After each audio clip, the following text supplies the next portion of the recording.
So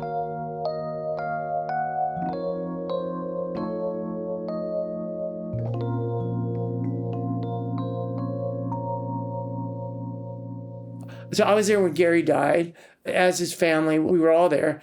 I had taken them to the doctor, the psychologist, so they all knew this was going to happen. Gary was going to die, and it was for us to all accept the fact that there was nothing more we could do. We have to let him go.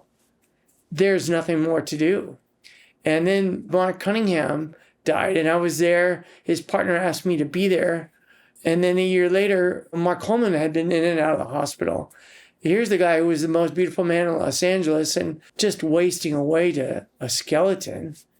Like Sunday Fun Day, which is what it is now, Sunday afternoon was at Midway Hospital, where everyone was to see the people in the hospital, see their friends in the hospital. That's where all the gays were, at the hospital, visiting their friends who were dying.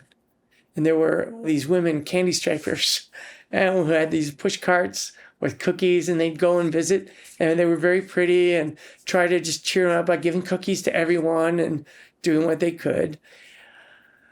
But so many other people with this terrible thing that was happening, a lot of people were killing themselves, all this drugs, alcohol. It was a horrible time.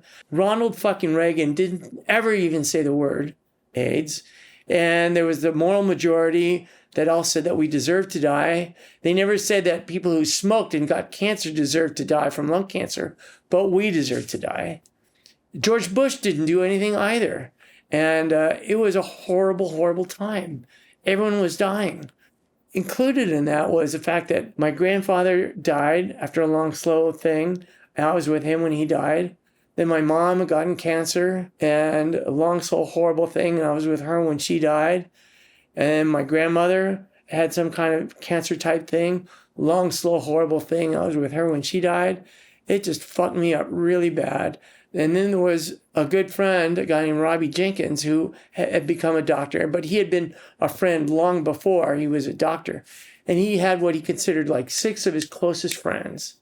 I was in that 6 closest friends. Mark Coleman was in that 6 closest friends. And he was treating all of us. And they all died except for me. And he killed himself, Robbie Jenkins, because he just couldn't live with that. He wasn't positive. He didn't have AIDS. It was just a nightmare. It was horrible. A lot of people looked really great, and you wouldn't know. Like Mark Coleman was still the most desired man in Los Angeles. We had this joke. I'd tell him that people would befriend me so that they could get to Mark Coleman. They'd be friends, and then they would start asking about Mark Coleman. And he would say that oftentimes people would befriend him because they liked me. But, I was not available. So, but he looked good until the very end. And a lot of people looked really good until a certain point. We had a support group that Mark Coleman started. And a lot of the guys looked fine. Even if they had KS lesions, they still, to look at them, if their shirt was on, you wouldn't know. They looked healthy, proper weight, and everything like that. And it was only when it got more advanced did people start wasting away and getting more visible KS and all of those horrible side effects.